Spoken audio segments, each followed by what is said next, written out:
Hey, what is up, everybody? This is Stevie Breach coming to you here today in the Week 5 game of the week. San Francisco 49ers beating the Los Angeles Rams. There's 2 minutes left in this game, but the Niners have honestly turned it on and dominated.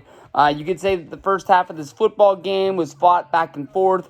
The Rams struck early in this game, making it 7-0, and the Niners played catch up, tying it up. Chance for Robbie Gould to kick a field goal right before halftime. He missed it. He's not having the best year this year. He just got that big contract. He's probably having a hard time kicking the ball with that wallet in his back pocket.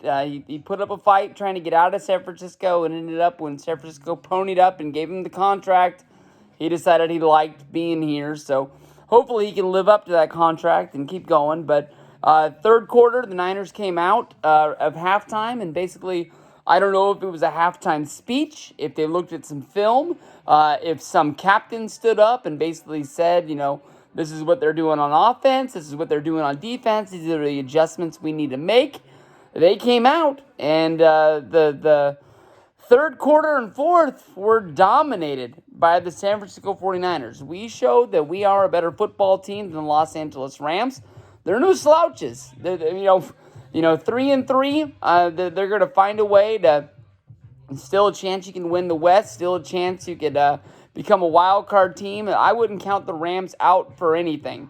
Not many teams are going to be able to shut down Jared Goff in the offense, much like the San Francisco 49ers defense did. Jared Goff, 13 for 24, only 78 yards passing. We probably haven't seen a game like that from Jared Goff since his rookie season, when he had all those struggles and people thought that he was going to be a bust of a number one pick.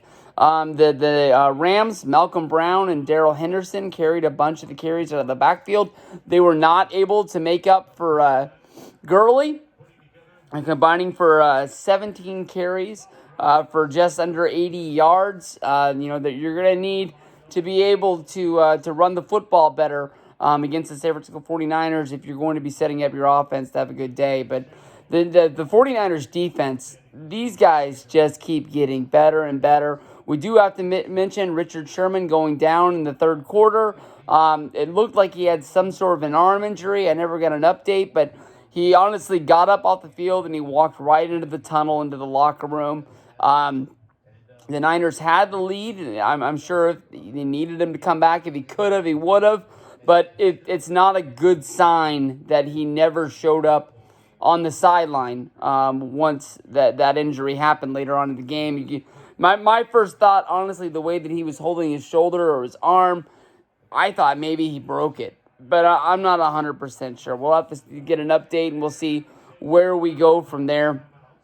But 49er defense, the defensive line was all over Jared Goff today. They got 4 sacks. Eric Armstead, D. Ford, Solomon Torres. Really, really good day from all of these guys. We didn't really hear from Bosa as much. Just 1 tackle on the day. He's not... with that line, with the amount of star power, with the amount of just how good that line is, it's going to have to bounce around from who has the best day. The 49ers are kneeling on the ball here with just over a minute left. We're going to run the clock down. We're going to take the 20-7 win. It's surprising now that the game's over. I never really noticed this until now, but this game was in LA.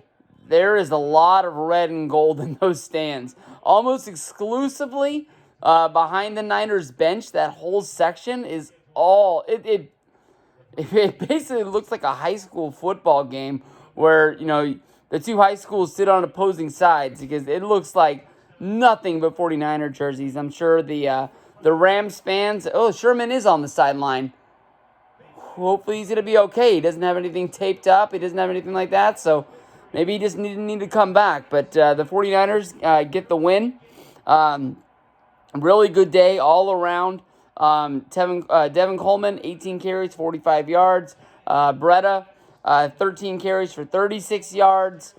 Jimmy Garoppolo threw the ball 24 for 33 for 243. No receiving touchdowns, one interception on the day, but just all around good team. Garoppolo was able to keep the ball in a rushing touchdown for himself.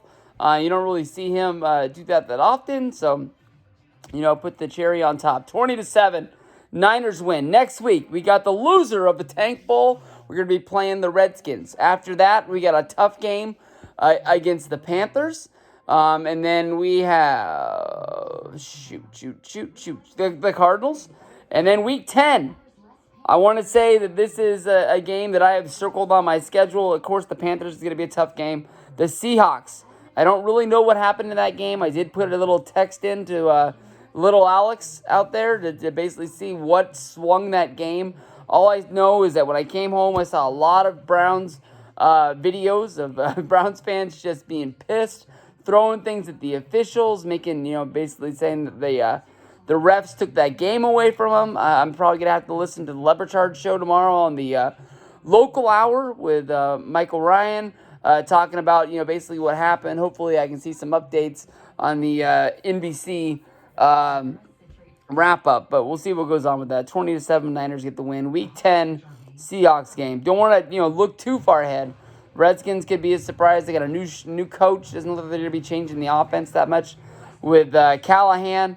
But that Panthers game is going to be really, really tough. You don't know what you're going to get from the Cardinals in the division game, and that Seahawks game. It's a real test for us. We beat the Seahawks in one of the last games of last season, but that don't count. That's not the Seahawks team I wanted to beat. I want to beat them at full steam, and I want to beat them with a quarterback better than Nick Mullins.